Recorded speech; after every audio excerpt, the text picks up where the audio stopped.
অনেক দিন পরে তৃপ্তি ভরে ভাত খেলাম। হ্যালো ফ্রেন্ডস, আসসালামু আলাইকুম। আজকের রেসিপিতে স্বাগতম জানাচ্ছি। আজকে ঝটপট একটা রেসিপি নিয়ে চলে আসলাম।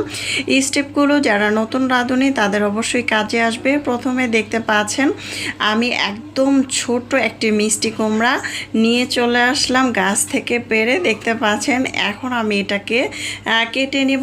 একদম ছিলকাও ফালাতে হবে না, ছিলকাটা একদম নরম তুলতুলে, একদম ছোট, কিন্তু ভিডিওতে দেখা যাচ্ছে অনেক বড়। না, এটা একদম ছোট। এখন আমি সুন্দর করে কেটে নিলাম। কেটে ধুয়ে পরিষ্কার করে ছোট ছোট করে চালনে ছেঁকে রেখেলাম। ছোট ছোট করে কেটেছি আর কি। চুলায় একটি প্যান বসিয়ে এখানে তেল দিয়েছি প্রায় 5 থেকে 6 টেবিল চামচ।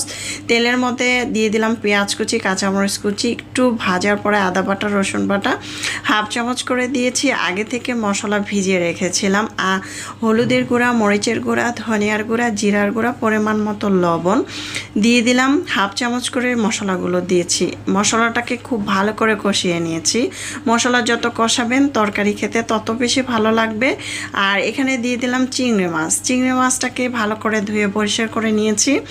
এখন চিংড়ি মাছটাকে দিয়ে খুব ভালো করে কষিয়ে নিলাম।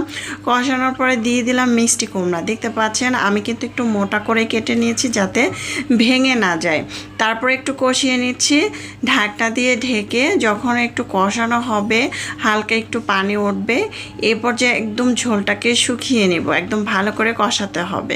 এ পর্যায়ে দিয়ে দিচ্ছি গরম পানি। আমি সবসময় তরকারি রান্না করার সময় একটু গরম পানি অ্যাড করি। গরম পানি অ্যাড করলেই কিন্তু ভালো হয়, তরকারির স্বাদ দ্বিগুণ বাড়ে। আর অনেক সময় ঠান্ডা পানি দিলে কি হয়, তরকারি সিদ্ধ হতে চায় না।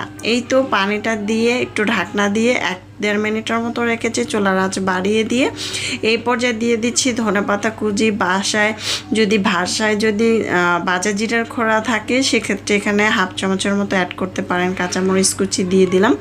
দিয়ে এখন একটু নেড়ে চেড়ে আরেকটা বলক এনে তারপরে একটি বাটিতে পরিবেশন করে নিচ্ছি। মাশাআল্লাহ, দেখতে যেমন সুন্দর হয়েছে, খেতেও কিন্তু দারুণ মজা হয়েছিল। সত্যি কথা বলতে অনেক দিন পরে তৃপ্তি ভরে এই তরকারিটা দিয়ে খাইলাম। এত বেশি ভালো লাগছিল।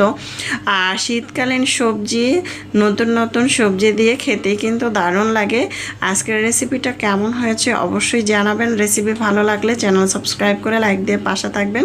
যারা ফেসবুক পেজ থেকে দেখছেন অবশ্যই ফেসবুক পেজটাকে ফলো দিয়ে পাশে থাকবেন। রেসিপি ভালো লাগলে অবশ্যই লাইক কমেন্ট দিতে ভুলবেন না।